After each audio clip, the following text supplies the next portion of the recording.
ఊకదంపుడు ఉపన్యాసాలతోనో లేదా చిల్లర మల్లర బజారు భాషతోనో కాలేదు. ఒక ప్రణాళికబద్ధమైన అభివృద్ధి, ఒక ఆలోచనతో ఉన్న ముఖ్యమంత్రి ఆయన విజన్ అనుగుణంగా మరి పనిచేసిన మున్సిపల్ చైర్మన్లు, కౌన్సిలర్లు, అదేవిధంగా గ్రామ పంచాయతీ సర్పంచులు, ఎంపీటీసీలు, వార్డు మెంబర్లు, ఉప సర్పంచులు, ఎమ్మెల్యేలు, జెడ్పీటీసీలు అందరూ కలిసికట్టుగా సమిష్టిగా పనిచేస్తే ఇది సాధ్యమైంది తప్ప, జిల్లా పరిషత్ చైర్మన్లతో సహా అందరం కలిసికట్టుగా పనిచేస్తే సాధ్యమైంది తప్ప ముఖ్యమంత్రి గారు పైన కూర్చొని నోట్లకెళ్ళి ఒక మాట అనగానే అది జీవో అయిపోదు. ముఖ్యమంత్రి గారు ఒక డైలాగ్ కొట్టంగానే ఇక్కడ రోడ్లు పరిశుభ్రం కావు. ముఖ్యమంత్రి గారు ఒక ఉపన్యాసం చెప్పంగానే ఇక్కడ నీళ్లు పొంగుకుంటూ రావు. ఇవన్నీ కావాలంటే పనితనం ఉండాలి, పని చేసే తెలివి ఉండాలి. అది కేసీఆర్ గారికి ఉన్నది కాబట్టే 9.5 సంవత్సరాలలో బ్రహ్మాండమైన కార్యక్రమాలు చేసినాం. ఇప్పుడే సోదరి మాధవి చెప్పింది, సరిగ్గా 2014కు ముందు వేములవాడ గాని సిరిసిల్ల పట్టణాలు గాని పరిస్థితి ఏందో మీరే యాద్ చేసుకోండి. నేను 2009లో మొట్టమొదటిసారి ఎమ్మెల్యే అయినా సిరిసిల్లకు. నాకు యాదుకున్నది, ఎండాకాలం వచ్చిందంటే భయం అవుతుండే. ఎండాకాలం వచ్చిందంటే ఊళ్ళలో పోవాలంటే భయం, పట్టణంలో తిరగాలంటే భయం. ఎందుకు? ఎక్కడ పోతే అక్కడ బిందెలడ్డం పెడతారు, ఎక్కడ పోతే అక్కడ కుండలడ్డం పెడతారు, లొల్లి లొల్లి ఉంటుండే.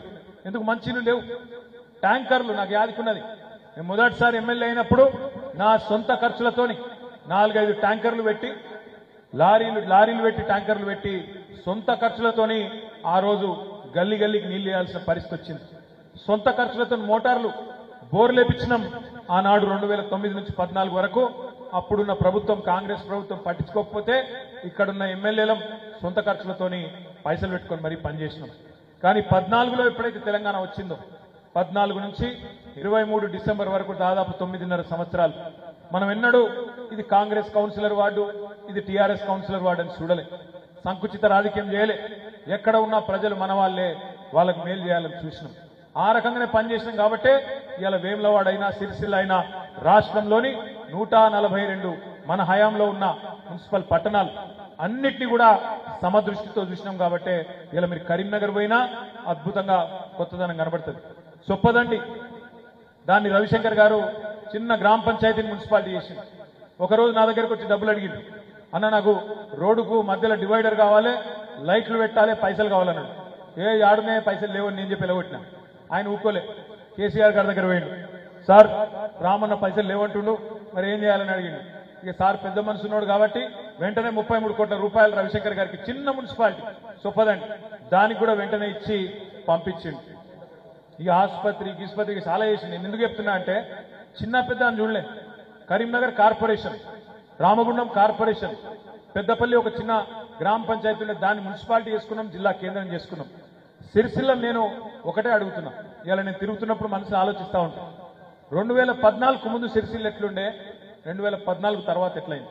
అందుకే నేను కళ గారికి అదేవిధంగా మా మాధవి గారికి చెప్పిన, నేను అమ్మ మీరు ఏం బాధపడాల్సిన అవసరం లేదు, ఎందుకంటే అందరం పుడతాము, ఏదో ఒక రోజు భూమికి వెళ్ళిపోతాం. అవకాశాలు చాలా తక్కువ మందికి వస్తాయి. పనిచేసే అవకాశం, అదృష్టం, ఒక పదవి, ఒక ప్రజాప్రతినిధిగా ఉండే అవకాశం తక్కువ మందికి వస్తుంది. ఆ అవకాశం వచ్చినప్పుడు ఏం చేసినామో అన్నది పాయింట్. ప్రజలు మళ్ళీ రేపు మనం ఎట్లా గుర్తుపెట్టుకుంటారు అన్నది పాయింట్. ఒకటి మాత్రం పక్కా, ఈ రోజు కాదు, రేపు కాదు, ఇంకొక 20-30 ఏళ్ల తర్వాత కూడా సిరిసిల్లలో పుట్టిన ప్రతి బిడ్డ యాద్ చేసుకుంటాడు. ఏమని? గా 10 ఏళ్ల పని అయింది 2014 నుంచి 24 వరకు. ఒకప్పుడు కేసీఆర్ గారి నాయకత్వంలోనే పని అయింది.